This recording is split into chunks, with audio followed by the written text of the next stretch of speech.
প্রিয় মুসলিম এবং অমুসলিম ভাই ও বোনেরা, আসসালামু আলাইকুম ওয়া রাহমাতুল্লাহি ওয়া বারাকাতুহু। আমাদের স্রষ্টা মহান আল্লাহ তাআলার দয়া, শান্তি ও রহমত আপনাদের সবার উপরে বর্ষিত হোক। আমাদের অনুষ্ঠানে স্বাগতম। Ramzan a date with doctor Zakir. আমি আপনাদের হোস্ট ইউসুফ চেম্বার্স। আর আজকে আমাদের আলোচনার টপিক রমজান, অনুশোচনা বা তওবা করার মাস। ডক্টর জাকির, আসসালামু আলাইকুম। ওয়ালাইকুম আসসালাম রহমতুল্লাহ বারাকাতুহু। ডক্টর জাকির, এটা খুব গুরুত্বপূর্ণ টপিক, অনুশোচনা বা তওবা করার মাস। আজকের অনুষ্ঠানের শুরুতেই একটা মৌলিক প্রশ্ন করি। আরবি শব্দ তওবা, এটার অর্থ আসলে কি? আমি এটার সাধারণ সংজ্ঞাটা জানতে চাই, পাশাপাশি ইসলামিক দৃষ্টিভঙ্গিটাও জানব। এই আরবি শব্দ তওবা এর অর্থ হচ্ছে ফিরে আসা বা প্রত্যাবর্তন। আর ইসলামিক পরিভাষায় শরিয়া অনুযায়ী এর মানে একজন মানুষ সেগুলো ত্যাগ করেছে যেগুলো আল্লাহ সুবহানাহু ওয়া তাআলা নিষেধ করেছেন, আর ফিরে এসেছে সেই সব জিনিসগুলোতে যেগুলো আল্লাহ তাআলা নির্দেশ দিয়েছেন। এক কথায় তওবা মানে একজন লোক সেই কাজগুলো ত্যাগ করেছে যেগুলো আল্লাহ নিষেধ করেছেন এবং সেই কাজগুলোতে ফিরে এসেছে যেগুলো আল্লাহ সুবহানাহু ওয়া তাআলা নির্দেশ দিয়েছেন। আর এই অনুশোচনা বা তওবার ধারণা আপনি সব ধর্মেই খুঁজে পাবেন, যে ধর্মগুলো কোনো ঈশ্বরে বিশ্বাস করে। আর আল্লাহ সুবহানাহু ওয়া তাআলা অনুশোচনা বা তওবা সম্পর্কে পবিত্র কোরআনের অনেক জায়গায় বলেছেন, যেমন সূরা নূর অধ্যায় নম্বর 24 আয়াত নম্বর 31। আল্লাহ বলেছেন, হে মুমিনগণ, তোমরা সবাই আল্লাহ তাআলার দিকে প্রত্যাবর্তন করো যাতে সফলকাম হতে পারো। আল্লাহ কথা আবারও বলেছেন সূরা বাকারা অধ্যায় নম্বর 2 আয়াত নম্বর 222। আল্লাহ বলেছেন যে আল্লাহ তাদেরকে ভালোবাসেন যারা তওবা করে ফিরে আসে এবং আল্লাহ তাদের ভালোবাসেন যারা পরিচ্ছন্ন ও পবিত্র। আর একই ধরনের কথা আছে আমাদের প্রিয় নবী মুহাম্মদ সাল্লাল্লাহু আলাইহি ওয়াসাল্লামের হাদিসে। এটা আছে সহিহ বুখারীতে খণ্ড নম্বর 8 বুক অব সাপ্লিকেশনস হাদিস নাম্বার 6309। আমাদের প্রিয় নবী মুহাম্মদ সাল্লাল্লাহু আলাইহি ওয়াসাল্লাম বলেছেন, আল্লাহ সুবহানাহু ওয়া তাআলা খুব খুশি হন যখন তার বান্দা তওবা করে ফিরে আসে। হারানো উট খুঁজে পেলে তোমরা যতটা খুশি হও আল্লাহ তার চেয়ে বেশি খুশি হন। তার মানে আল্লাহ সুবহানাহু ওয়া তাআলা খুব সন্তুষ্ট হন যখন কেউ অনুশোচনা করে, ক্ষমা প্রার্থনা করে, আল্লাহ তাআলা ক্ষমা করেন। তাহলে এক কথায় তওবা মানে অনুশোচনা, সেই সব কাজ ত্যাগ করা যেগুলো আল্লাহ সুবহানাহু ওয়া তাআলা নিষেধ করেছেন, আর সেই কাজে ফিরে আসা যেগুলো তিনি নির্দেশ দিয়েছেন। অন্য কথা, এটা আল্লাহর অপছন্দের কাজ থেকে পছন্দের কাজে পাড়ি জমানো। সুবহানাল্লাহ। আল্লাহ তাআলা যেন আমাদের তওবাগুলো কবুল করেন। ইনশাআল্লাহ, ইনশাআল্লাহ। ডক্টর জাকির, আপনি কি বলবেন যে তওবা আর মাগফিরাত এই দুইটার মধ্যে পার্থক্যটা আসলে কি? মাগফিরাত মানে যতদূর জানি ক্ষমা প্রার্থনা। মাগফিরাত মানে ক্ষমা প্রার্থনা, আর ইস্তেগফার মানে ক্ষমা প্রার্থনা করা। ইস্তেগফার এর মানে দুটো হতে পারে। একটা মানে হচ্ছে যখন এটাকে তওবা শব্দের সাথে ব্যবহার করা হয়, আরেকটা মানে হচ্ছে যখন শব্দটা একেবারে আলাদা। যখন শব্দটা আলাদা থাকে তখন এর মানে আগের মতোই থাকে। আলাদা ব্যবহার করা হলে শব্দটার অর্থ আগের মতোই থাকে।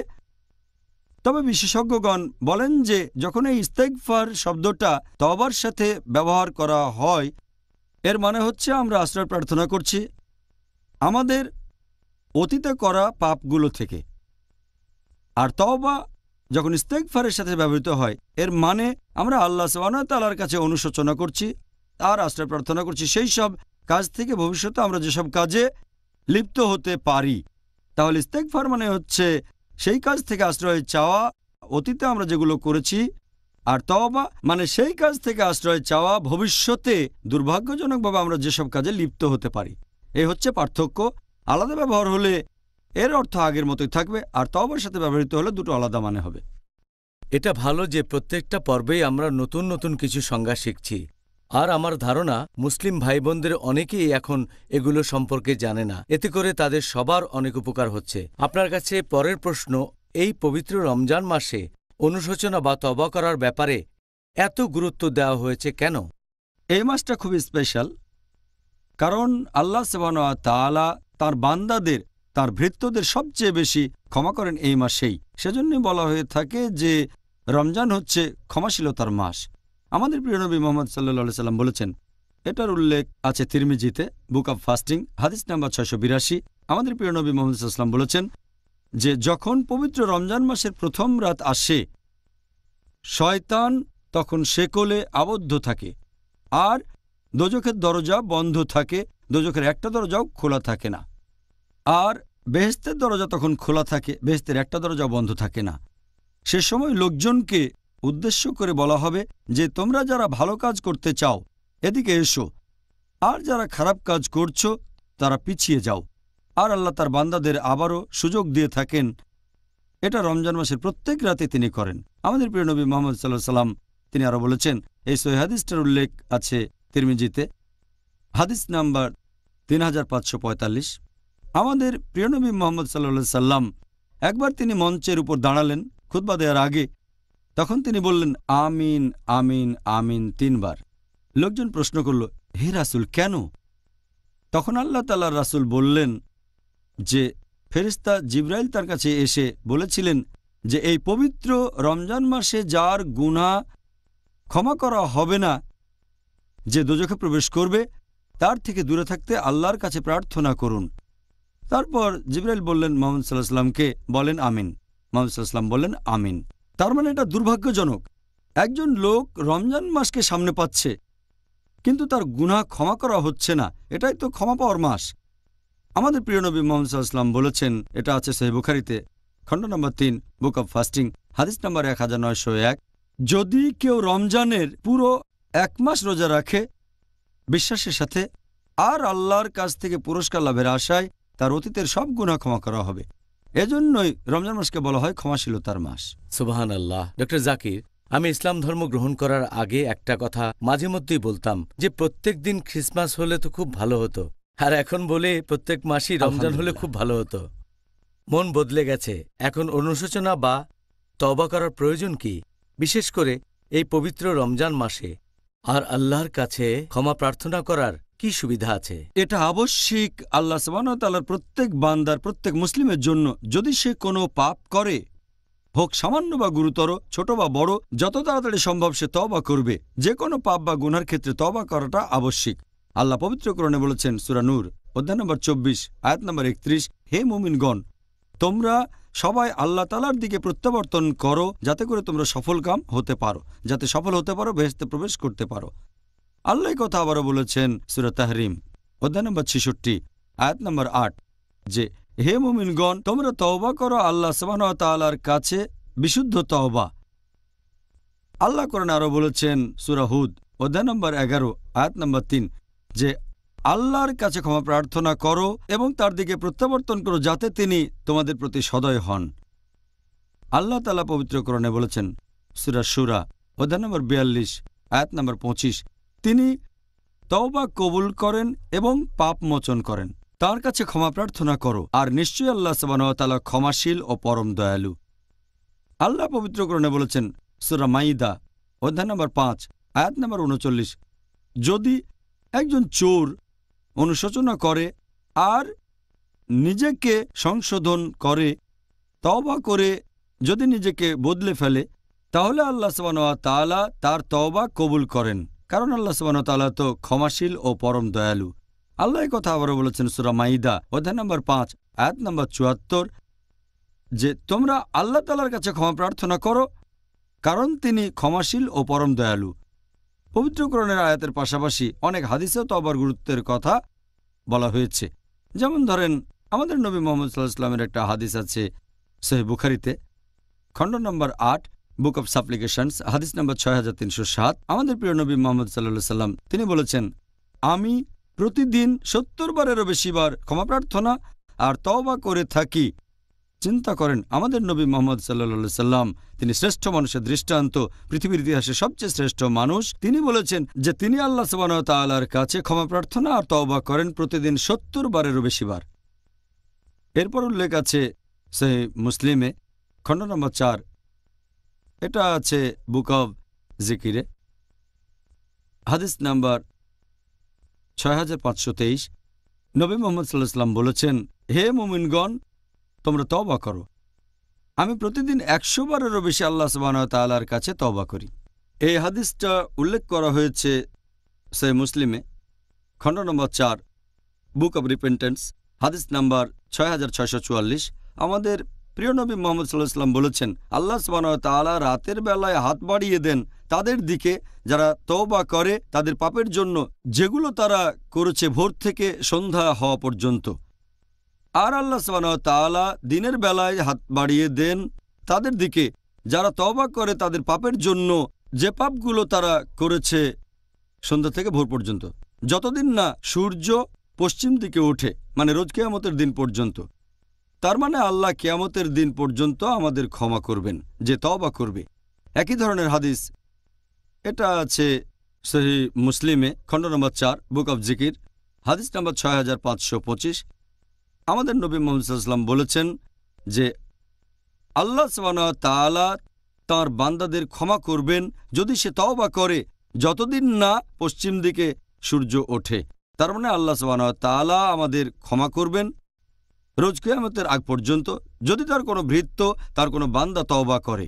এছাড়াও উল্লেখ করা হয়েছে সহিহ বুখারীতে, খণ্ড নম্বর 8, বুক অব রিকাক, হাদিস নাম্বার 6438।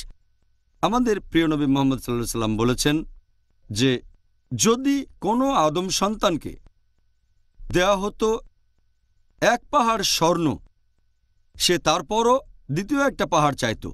আর যদি তাকে দেওয়া হতো দ্বিতীয় স্বর্ণের পাহাড়, সে তৃতীয়টা চাইত। কারণ ধুলা ছাড়া আর কিছু দিয়েই আদম সন্তানের পাকস্থলী পূর্ণ হবে না। এখানে মানুষের লোভের কথা বলা হয়েছে। আল্লাহ তাআলা তাকে যতই নিয়ামত দিন, সে একটার পর একটা চাইতে থাকে। আসলে তার তওবা করে ক্ষমা প্রার্থনা করা উচিত।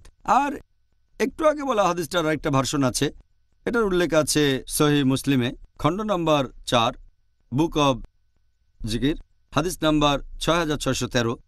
আমাদের প্রিয় নবী মুহাম্মদ সাল্লাল্লাহু আলাইহি ওয়াসাল্লাম বলেছেন যে আল্লাহ সুবহানাহু ওয়া তাআলা খুব খুশি হন যখন তার বান্দা তওবা করে, যখন ক্ষমা প্রার্থনা করে। তার চেয়ে খুশি যে মরুভূমিতে ঘুরে বেড়াচ্ছে, উটের পিঠে বিশ্রাম নিতে থামল, একটা গাছের নিচে ঘুমিয়ে পড়ল। যখন সে ঘুম থেকে উঠল তখন দেখল যে তার মালপত্র বোঝাই উটটা সেখানে নেই। সে একটা পাহাড়ে উঠে উটটাকে খোঁজার চেষ্টা করলো, কিন্তু পেল না। আরেকটা পাহাড়ে উঠল সে, কিন্তু উট সেখানে পেল না। তৃতীয় পাহাড়ে উঠল, কিন্তু উট খুঁজে পেল না। তখন সে আগের জায়গায় ফিরে আসলো আর দেখল মালপত্র নিয়ে উটটা সেখানে বসে আছে। সে খুশি হয়। আর আল্লাহ সুবহানাহু ওয়া তাআলা তার চেয়ে অনেক বেশি খুশি হন যে মালপত্র সহ তার হারানো উটটাকে খুঁজে পেয়েছে। আল্লাহ তার চেয়ে অনেক বেশি খুশি হন যখন কোনো বান্দা তওবা করে এবং ক্ষমা প্রার্থনা করে তার কাছে। এই হলো অনুশোচনা বা তওবার গুরুত্ব। এতে করে আমার নিজের ইসলাম গ্রহণের কথা মনে পড়ল।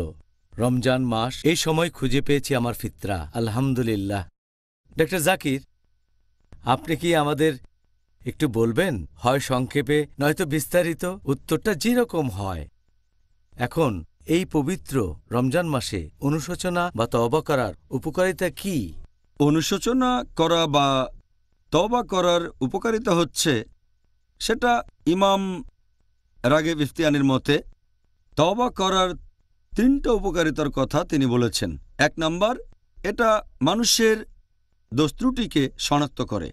আর সে বুঝতে পারে কোন জায়গা থেকে তার মনে শয়তান প্রবেশ করছে। বুঝতে পারে তার অমুক জায়গাটা দুর্বল, সেখান থেকে শয়তান প্রবেশ করতে পারে। এভাবে একজন মানুষ শয়তানের বিরুদ্ধে প্রস্তুতি নিতে পারে।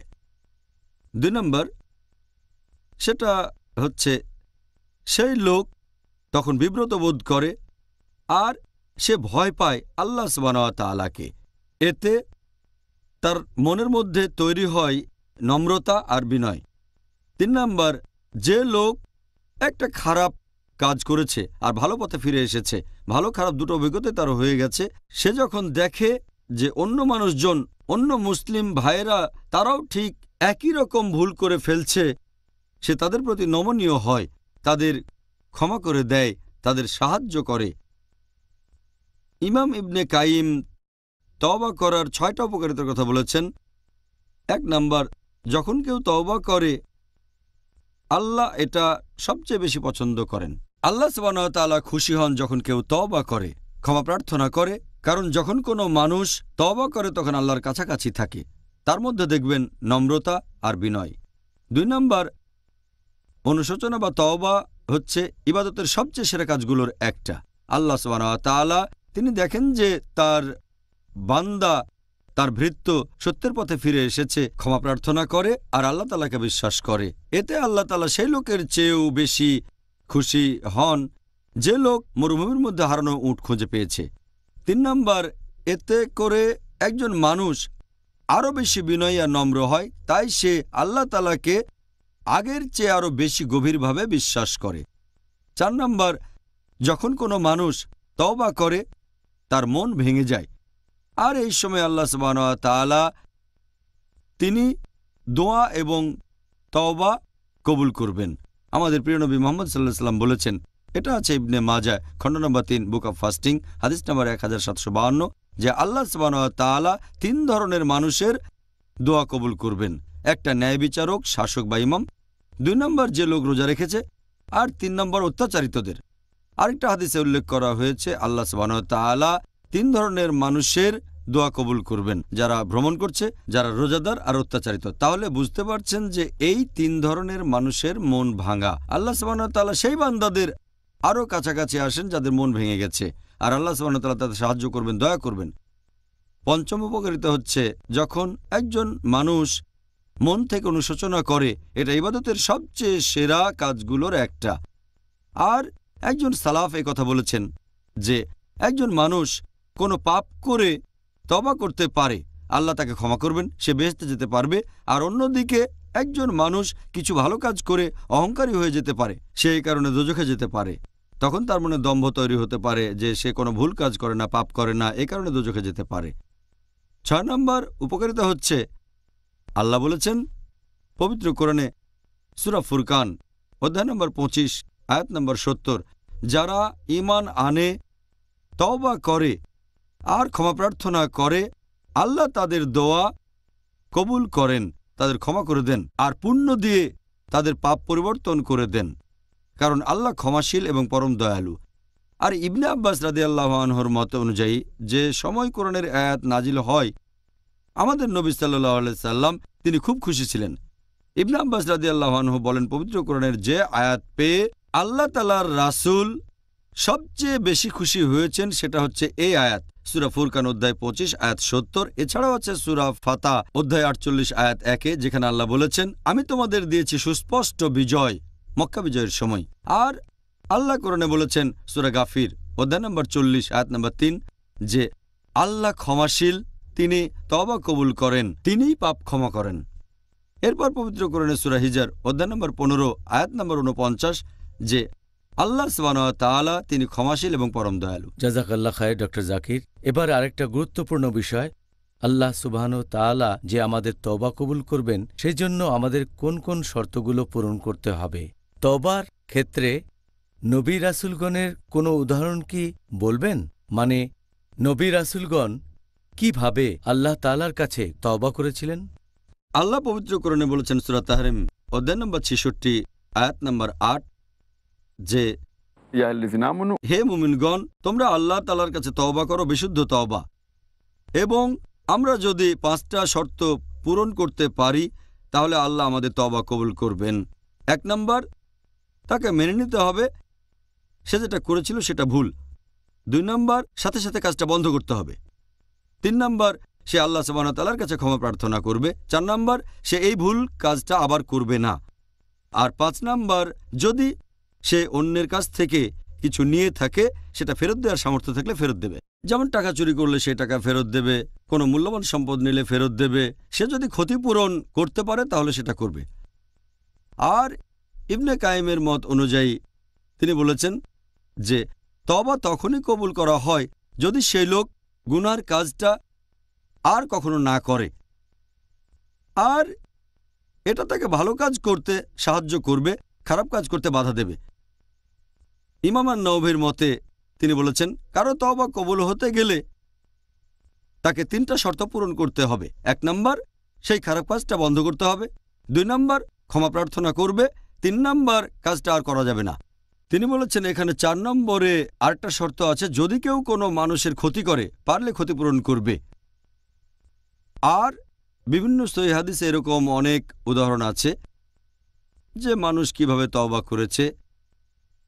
এই সহিহ হাদিসটার উল্লেখ করা হয়েছে সহিহ বুখারীতে, খণ্ড নম্বর 4 আছে বুক অব কাসাসুল আম্বিয়ায়, হাদিস নাম্বার 3470, যে একজন লোক ছিল যে 99টা খুন করেছে।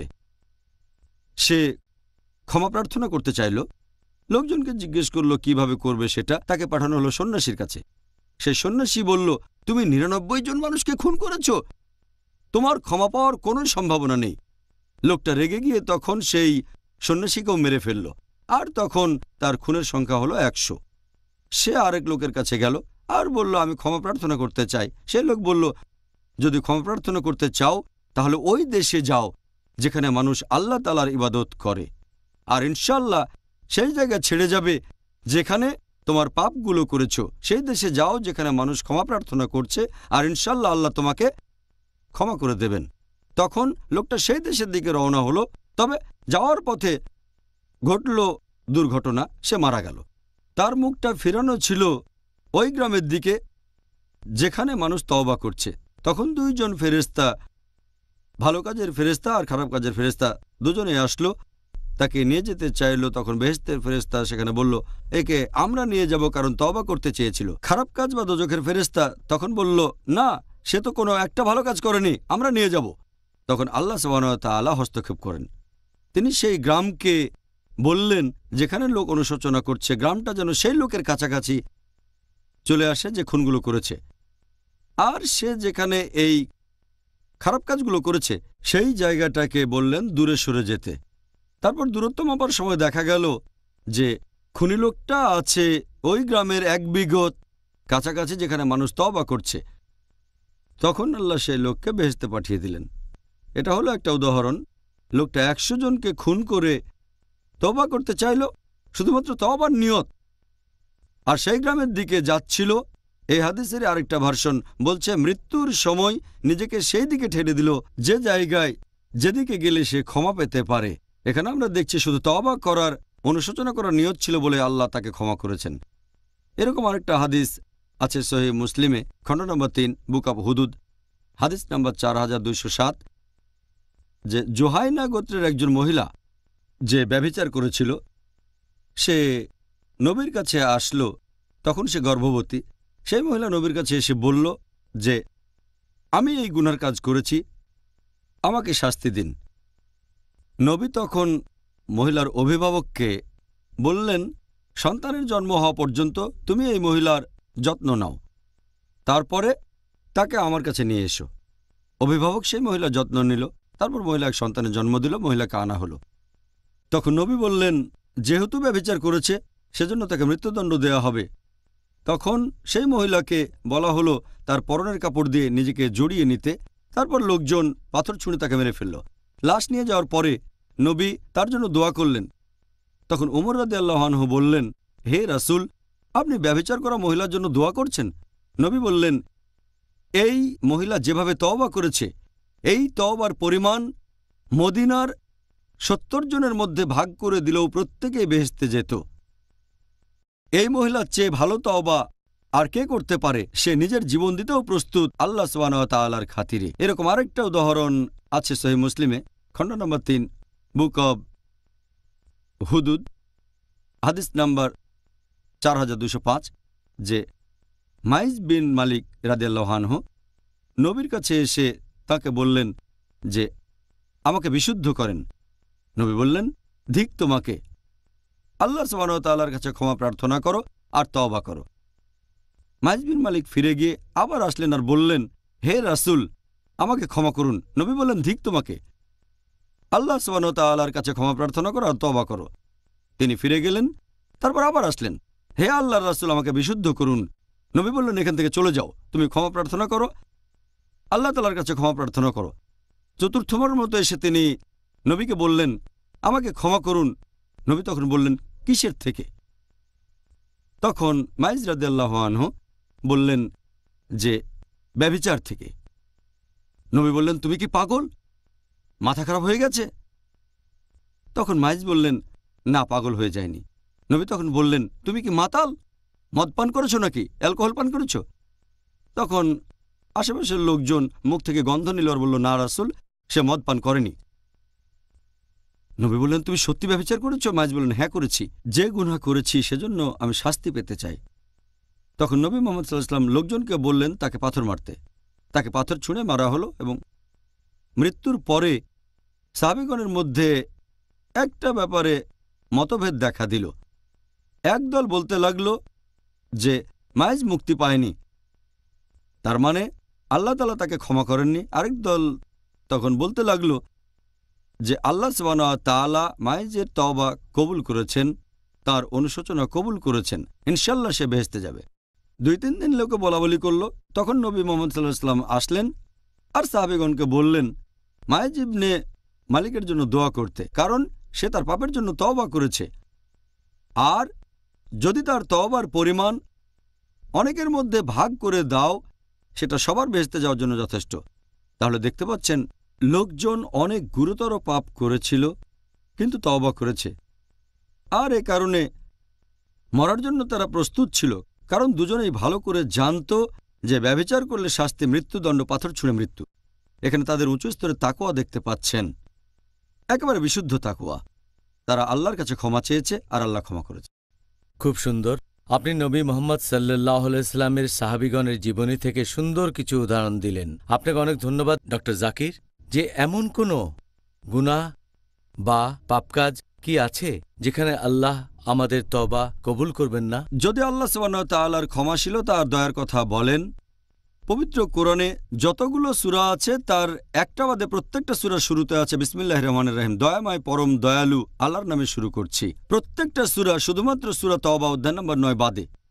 আর আল্লাহ পবিত্র কোরআনে বলেছেন সূরা জুমার অধ্যায় নম্বর 39 আয়াত নম্বর 53 যে, হে আমার বান্দাগণ, তোমরা যারা নিজেদের প্রতি অবিচার করেছ, নিরাশ হইও না আল্লাহ সুবহানাহু ওয়া তাআলার অনুগ্রহ থেকে। আল্লাহ সব পাপ ক্ষমা করতে পারেন।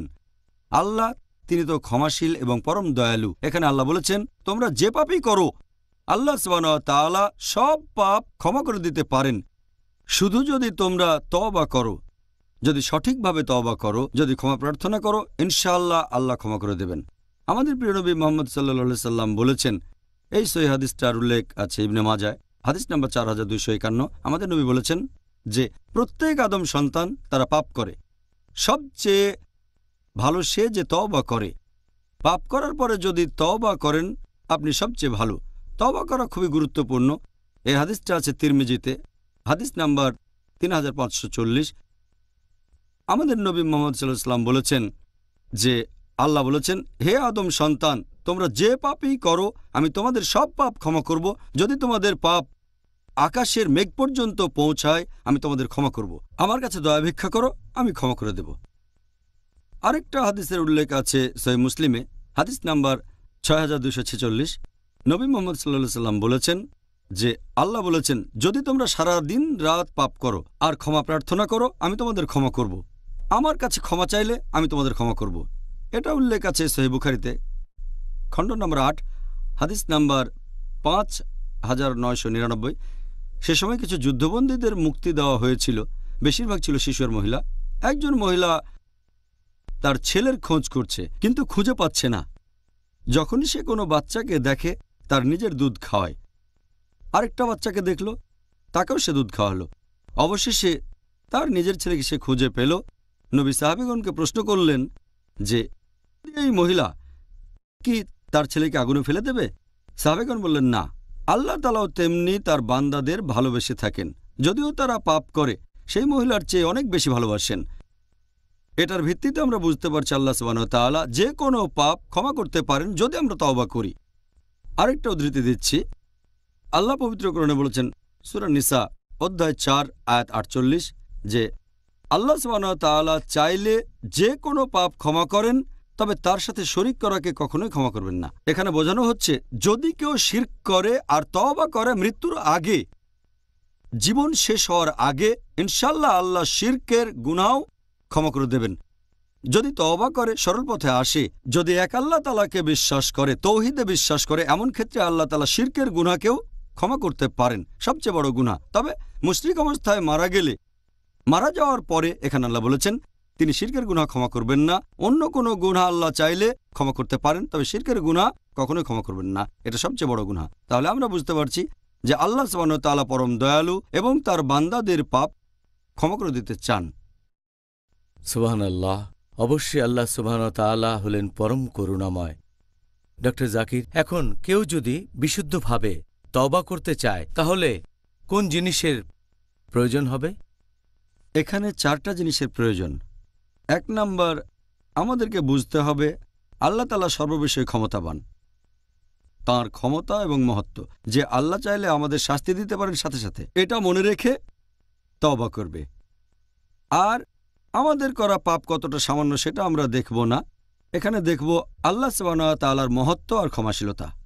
আর আল্লাহ পবিত্র কোরআনে বলেছেন সূরা নূহ অধ্যায় নম্বর ৭১ আয়াত নম্বর ১৩ ও ১৪, আল্লাহ বলেছেন, তোমাদের কি হয়েছে যে স্বীকার করতে চাচ্ছ না আল্লাহ সুবহানাহু ওয়া তাআলার শ্রেষ্ঠত্ব?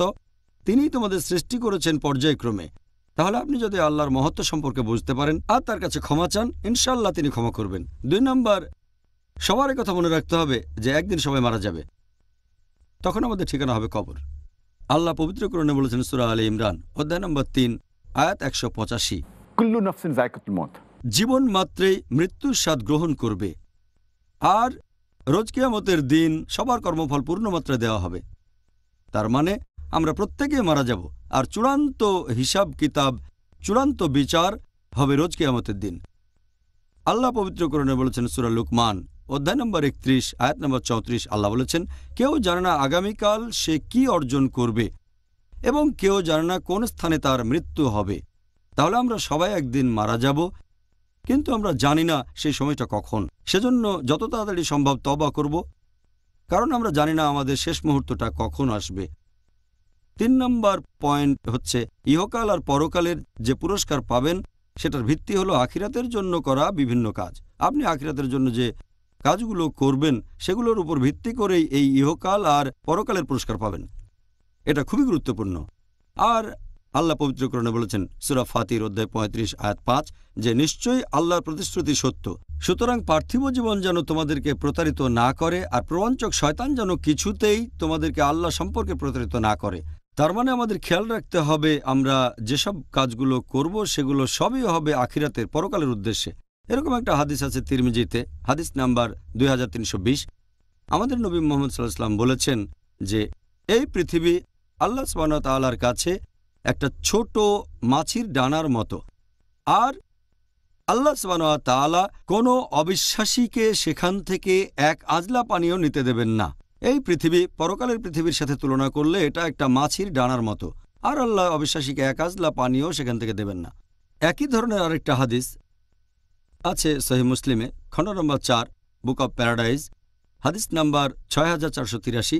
আমাদের প্রিয় নবী বলেছেন যে আল্লাহ সুবহানাহু ওয়া তাআলার কাছে এই পৃথিবীকে যদি পরকালের দুনিয়ার সাথে তুলনা করি, সেটা অনেকটা কোনো মানুষ যদি তার আঙ্গুল মানে তর্জনী সাগরের পানিতে ডুবায়, তারপর হাত তুলে আনে, তর্জনীতে কিছু পানি লেগে থাকবে। আমাদের পৃথিবীটা এরকমই। তুলনায় আমাদের পৃথিবী এই সামান্য পানির মতোই, হাতের আঙ্গুলে যে পানিটা লেগে থাকে। ইহকালের পৃথিবী এতটুকু যদি তুলনা করি সাগরের সাথে, মানে পরকালের পৃথিবী, তাহলে আখিরাতের তুলনায় ইহকালের পৃথিবীর গুরুত্ব অনেক কম। আমাদের বুঝতে হবে এই জীবন পরকালের জন্য একটা পরীক্ষা। আর আল্লাহ পবিত্র কোরআনে বলেছেন সূরা মুলক অধ্যায় নম্বর 67 আয়াত 2, আল্লাযী খালাকাল মাউতা ওয়াল হায়াতা। আল্লাহ সৃষ্টি করেছেন মৃত্যু ও জীবন পরীক্ষার জন্য, কে তোমাদের মধ্যে কর্মে উত্তম। 4 নম্বর পয়েন্ট হচ্ছে আমাদের বুঝতে হবে যে এই শাস্তি আমরা ইহকালেও পেতে পারি, আর আমরা যে শাস্তি পাব সেটা আমাদের পাপের জন্য। আমাদের জীবনের যেসব বিপর্যয় আসবে তার কারণ হচ্ছে আমাদের পাপ। আল্লাহ বলেছেন সূরা যুখরুফ অধ্যায় নম্বর 43 আয়াত নম্বর 76 যে আমি তাদের প্রতি জুলুম করব না, বরং তারা নিজেরাই নিজেদের উপর জুলুম করবে। তাহলে 4টা গুরুত্বপূর্ণ পয়েন্ট আমাদের মনে রাখতে হবে। সুবহানাল্লাহ। এই সুন্দর উত্তরের জন্য আপনাকে আবারও ধন্যবাদ। ডক্টর জাকির, আপনি কি এবারে আমাদের বলবেন যে অনুশোচনা বা তওবা করার জন্য একজন মানুষের জীবনে সবচেয়ে শ্রেষ্ঠ সময় কোনটা, যদি এরকম কোনো সময় থাকে? আল্লাহ পবিত্র কোরআনে বলেছেন সূরা নিসা অধ্যায় নম্বর 4 আয়াত নম্বর 17 যে আল্লাহ তাদের তওবা কবুল করবেন যারা ভুলবশত খারাপ কাজ করে থাকে, আর তারা যেন তাড়াতাড়ি তওবা করে। নিশ্চয় আল্লাহ সুবহানাহু ওয়া তাআলা পরম দয়ালু এবং তিনি সর্বজ্ঞানী ও প্রজ্ঞাময়। এখন পবিত্র কোরআনের এই আয়াতের একটা ব্যাখ্যা দিয়েছেন মুজাহিদ রাদিয়াল্লাহু আনহু। তিনি বলেছেন যে ভুলবশত খারাপ কাজ মানে যে কোনো পাপ জেনে বা না জেনে করেন, যদি সেই পাপের পথ থেকে ফিরে না আসেন তাহলে সেটা ভুলবশত। তার মানে আল্লাহ তাআলা সব গুনাহ ক্ষমা করবেন যদি সেই লোক তাড়াতাড়ি তওবা করে। এখন তাড়াতাড়ি তওবা করা এ প্রসঙ্গে হাসান বসরি রাদিয়াল্লাহু আনহু বলেছেন তাড়াতাড়ি মানে মৃত্যুর আগে, আর ইবনে আব্বাস রাদিয়াল্লাহু আনহু বলেছেন তাড়াতাড়ি মানে অসুস্থ হয়ে পড়ার আগে। এটা উল্লেখ করা হয়েছে আমাদের নবী সাল্লাল্লাহু আলাইহি ওয়াসাল্লামের একটা হাদিসে, এটা আছে তিরমিজিতে বুক অফ সাপ্লিকেশনস হাদিস নম্বর 3537, যে আল্লাহ সুবহানাহু ওয়া তাআলা তার বান্দার তওবা কবুল করবেন যতক্ষণ না সেই বান্দার মৃত্যু ঘণ্টা বাজে, তার মানে যতক্ষণ না তার মৃত্যুর সময় উপস্থিত হয়। সে যদি জীবনের শেষ সময়ে উপস্থিত হয়, মৃত্যুশয্যায় থাকে, শুধুমাত্র তখন আল্লাহ তওবা কবুল করবেন না, এর আগে কেউ তওবা করলে তিনি কবুল করবেন। তাই এ ব্যাপারে বিশেষজ্ঞগণ সবাই একমত যে পবিত্র কোরআনে সূরা নিসা অধ্যায় 4 আয়াত 17তে তাড়াতাড়ি মানে আমরা তওবা করব মৃত্যুর আগে। আল্লাহ পবিত্র কোরআনে বলেছেন সূরা জুমার অধ্যায় নম্বর 39 আয়াত 54 থেকে 58, বলা হয়েছে যে তোমরা তোমাদের প্রতিপালকের অভিমুখে হও তোমাদের কাছে শাস্তি আসার আগে, যাতে কাউকে বলতে না হয় যে আমি ভুল কাজ করেছি বা ঠাট্টা করেছি, অথবা কেউ যেন না বলে যে দয়া করে আরেকটা সুযোগ দেন, তখন দেরি হয়ে গেছে। আল্লাহ বলেছেন কোরআনে সূরা মুমিনুন অধ্যায় নম্বর 23 আয়াত 99 ও 100 যে যখন সময় শেষ হয়ে যাবে, যখন কারো মৃত্যু উপস্থিত, তখন সে বলে হে আল্লাহ সুবহানাহু ওয়া তাআলা আমাকে আরেকটা সুযোগ দেন, তখন আল্লাহ বলবেন দেরি হয়ে গেছে, তাদের আর কোনো সুযোগ দেওয়া হবে না। তাহলে তওবা করার সময় হচ্ছে যদি কেউ ভুলবশত পাপ করে যত তাড়াতাড়ি সম্ভব তওবা করতে হবে, আর ইনশাআল্লাহ আল্লাহ সুবহানাহু ওয়া তাআলা নিশ্চয়ই তাকে ক্ষমা করে দেবেন। জাযাকাল্লাহ খায়ের ডক্টর জাকির, উত্তরের জন্য ধন্যবাদ। এবারের প্রশ্নটাও প্রায় সমান গুরুত্বপূর্ণ, আর অনেকেই এই ব্যাপারটা সম্পর্কে জানতে চান। আমিও জানতে চাই, এরকম কোনো লক্ষণ কি আছে যেটা দেখে আমরা বুঝতে পারব যে আমাদের তওবা আল্লাহ কবুল করেছেন? এটা আমরা কিভাবে বুঝব? আল্লাহ সুবহানাহু ওয়া তাআলা আপনার তওবা কবুল করেছেন কিনা এটার লক্ষণগুলো, 1 নম্বর হচ্ছে যে আপনি সেই পাপ কাজগুলো আর কখনো করবেন না, আপনার ভালো কাজের সংখ্যা বাড়তে থাকবে, খারাপ কাজ কমতে থাকবে। এটা 1 নম্বর লক্ষণ যে আল্লাহ তওবা কবুল করেছেন। 2 নম্বর হচ্ছে আপনি আল্লাহ সুবহানাহু ওয়া তাআলাকে ভয় করবেন। 3 নম্বর হলো আপনি অনুশোচনা করবেন আল্লাহ সুবহানাহু ওয়া তাআলার কাছে, আল্লাহর কাছে ক্ষমা চাইবেন। 4 নম্বর হচ্ছে আপনি থাকবেন বিনয়ী, সবসময় নম্রতার সাথে আল্লাহকে ডাকবেন। এই হচ্ছে 4টা লক্ষণ যেগুলো দেখে বুঝবেন যে আল্লাহ তাআলা আপনার তওবা কবুল করেছেন। আর আল্লাহ যদি কারো তওবা কবুল না করেন তখন তার তওবাতে ঘাটতি থাকবে, সেই পাপ কাজ করে সে আনন্দ পাবে, আর পাপ কাজগুলো সে করে যেতেই থাকবে। এটা 1 নম্বর। 2 নম্বর, সে নিশ্চিত হয়ে থাকে যে তার তওবা কবুল হবে, সে যেন পাপ মুক্ত, আর অবশ্যই আল্লাহ তাআলা তাকে ক্ষমা করে দেবেন। এটা 2 নম্বর। 3 নম্বর হচ্ছে যে তার চোখ কাঁদবে না আর মন শক্ত হয়ে যাবে। 4 নম্বর, সে যা করবে তার মধ্যে ভালো কাজের সংখ্যা বাড়বে না, সৎ কাজ বৃদ্ধি পাবে না।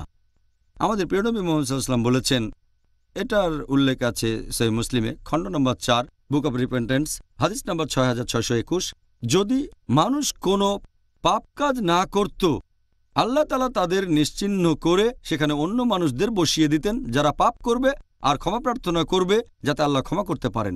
আপনারা যদি হাদিসটা বুঝতে পারেন, ব্যাপারটা খুবই আজব যে আল্লাহ কি চান আমরা পাপ করি, পাপ না করলে নিশ্চিহ্ন করে দেবেন। এখানে বোঝানো হচ্ছে যে কিছু মানুষ আছে যারা পাপ করবে, তারপর আল্লাহর কাছে ক্ষমা প্রার্থনা করবে, অনুশোচনা করবে, এভাবে আল্লাহ তাআলার কাছাকাছি চলে আসবে, তাদের সৎ কাজ বৃদ্ধি পাবে, আর এই লোকগুলো বেহেশতে যাবে। আবার অন্যদিকে কিছু মানুষ ভালো কাজ করবে আর তারা দম্ভ করবে, এটা নিয়ে তারা গর্ব করবে, এটা তাদেরকে নিয়ে যাবে দোজখের আগুনে। তাই আল্লাহ বলেছেন, যদি মানুষ কোনো রকম পাপ না করত, আল্লাহ তাদের বদলে এমন মানুষ আনতেন যারা পাপ করে ক্ষমা প্রার্থনা করবে, আর আল্লাহ তাদের ক্ষমা করবেন। তার মানে আপনাকে হতে হবে বিনয়ী। তাহলে আল্লাহ তওবা কবুল করলে তার লক্ষণগুলো এরকম। আল্লাহ সুবহান তাআলা যেন আমাদের তওবাগুলো কবুল করে নেন। ডক্টর জাকির, এবারে আমি আপনাকে আরেকটা প্রশ্ন করব, যেটা হবে আমাদের অনুষ্ঠানের শেষ প্রশ্ন, আজকের এই পর্বের শেষ প্রশ্ন। আর সেটা হলো যে এমন কোনো গুনাহ বা পাপকাজ কি আছে যেখানে আল্লাহ আমাদের তওবা কবুল করবেন না? যদি আল্লাহ সুবহানাহু ওয়া তাআলার ক্ষমাশীলতা আর দয়ার কথা বলেন, পবিত্র কোরআনে যতগুলো সূরা আছে তার একটা বাদে প্রত্যেকটা সূরার শুরুতে আছে বিসমিল্লাহির রহমানির রহিম, দয়াময় পরম দয়ালু আল্লাহর নামে শুরু করছি। প্রত্যেকটা সূরা, শুধুমাত্র সূরা তওবা অধ্যায় নম্বর 9 বাদে। আর আল্লাহ পবিত্র কোরআনে বলেছেন সূরা জুমার অধ্যায় নম্বর 39 আয়াত নম্বর 53 যে, হে আমার বান্দাগণ, তোমরা যারা নিজেদের প্রতি অবিচার করেছ, নিরাশ হইও না আল্লাহ সুবহানাহু ওয়া তাআলার অনুগ্রহ থেকে। আল্লাহ সব পাপ ক্ষমা করতে পারেন।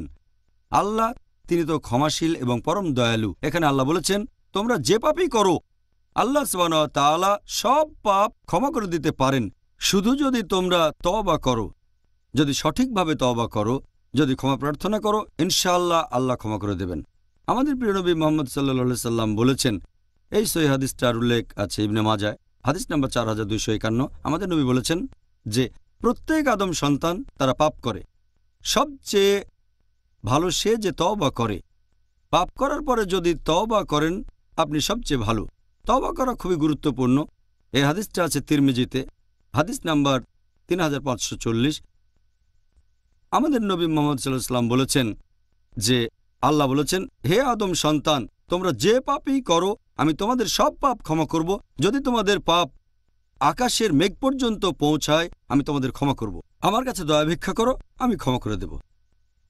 আরেকটা হাদিসের উল্লেখ আছে সহিহ মুসলিমে, হাদিস নাম্বার 6246। নবী মুহাম্মদ সাল্লাল্লাহু আলাইহি সাল্লাম বলেছেন যে আল্লাহ বলেছেন, যদি তোমরা সারা দিন রাত পাপ করো আর ক্ষমা প্রার্থনা করো আমি তোমাদের ক্ষমা করব। আমার কাছে ক্ষমা চাইলে আমি তোমাদের ক্ষমা করব। এটা উল্লেখ আছে সহিহ বুখারীতে, খণ্ড নম্বর 8, হাদিস নাম্বার 5999। সে সময় কিছু যুদ্ধবন্দীদের মুক্তি দেওয়া হয়েছিল, বেশিরভাগ ছিল শিশু আর মহিলা। একজন মহিলা তার ছেলের খোঁজ করছে কিন্তু খুঁজে পাচ্ছে না। যখনই সে কোনো বাচ্চাকে দেখে তার নিজের দুধ খাওয়ায়, আরেকটা বাচ্চাকে দেখল, তাকেও সে দুধ খাওয়ালো। অবশেষে তার নিজের ছেলেকে সে খুঁজে পেল। নবী সাহাবীগণকে প্রশ্ন করলেন যে যদি এই মহিলা দেখে যে তার ছেলে একটা পাপ কাজ করছে, তখন মহিলা কি তার ছেলেকে আগুনে ফেলে দেবে? সাহাবীগণ বললেন, না, আল্লাহ তাআলাও তেমনি তার বান্দাদের ভালোবেসে থাকেন। যদিও তারা পাপ করে সেই মহিলার চেয়ে অনেক বেশি ভালোবাসেন।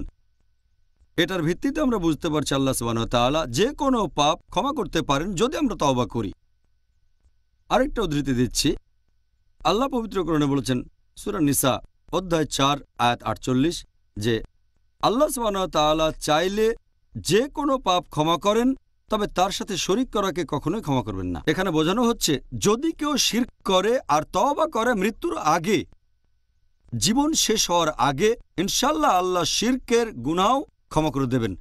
যদি তওবা করে সরল পথে আসে, যদি এক আল্লাহ তাআলাকে বিশ্বাস করে, তৌহিদে বিশ্বাস করে, এমন ক্ষেত্রে আল্লাহ তাআলা শিরকের গুনাহকেও ক্ষমা করতে পারেন, সবচেয়ে বড় গুনাহ। তবে মুশরিক অবস্থায় মারা গেলে, মারা যাওয়ার পরে এখানে আল্লাহ বলেছেন তিনি শিরকের গুনাহ ক্ষমা করবেন না।